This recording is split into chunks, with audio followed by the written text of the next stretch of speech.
Hello, welcome to 1987 Batman.com. Ice to see you today. We are looking at Heat Scan Batman from Kenner. This is one of the very first Batman figures to come out for the 1997 movie Batman and Robin. As you can see, he's got this thing called an Optiscope Launcher, and he's got these laser array emitters.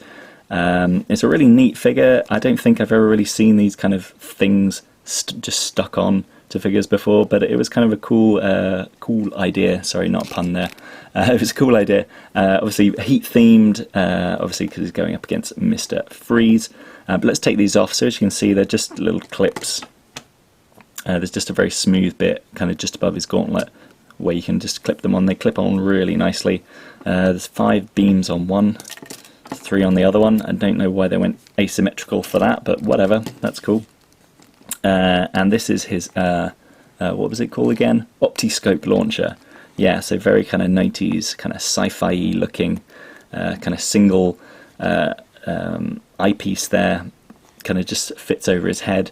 So let's take that off and just have a quick look at it. It looks kind of cool.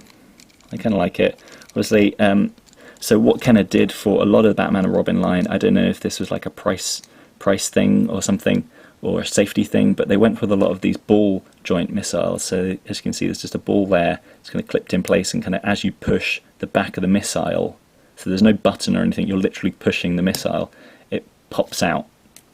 I don't really like these because they are, yeah, as you can see, not very impressive compared to the spring-based missiles, which really kind of like fire quite far across the room.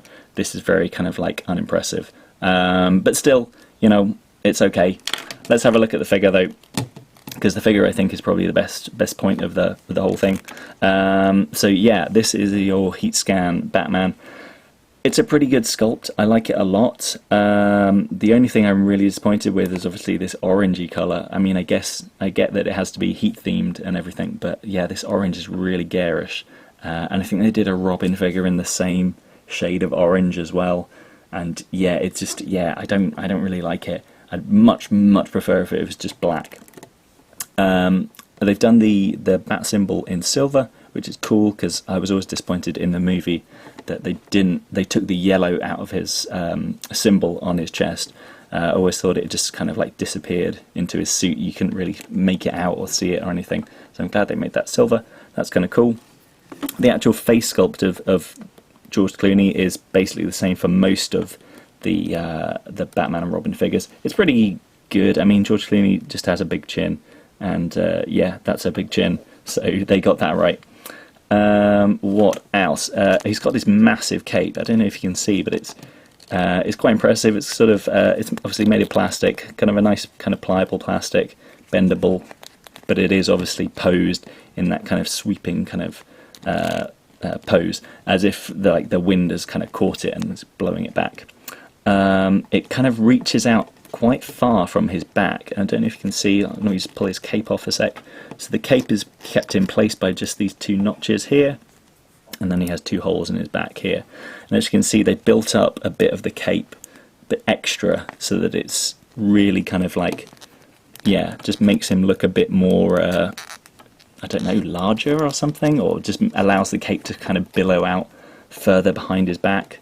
But yeah, it's, yeah, as you can see, the notches don't go in great. Like, I know cloth capes seem a bit like drab and unimpressive sometimes, because obviously, you know, the cloth is so kind of thin and see-through that it's sort of, you know, ruins the illusion, but I much prefer them to these plastic ones, which are just a nightmare to sort of get into place.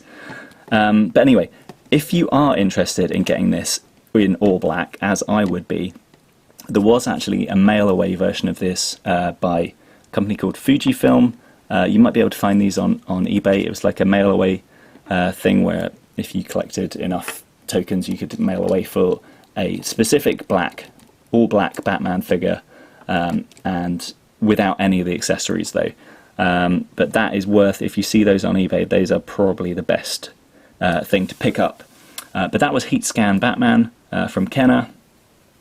I definitely recommend this if you can get it. Obviously, just be careful with these things because I think a lot of the ones on eBay have snapped and broken and things. But yeah, this is a definite get for me. This was one of the first ones I remember seeing on the shelves and the first one I remember picking up. So yeah, get it if you can, and see you next time.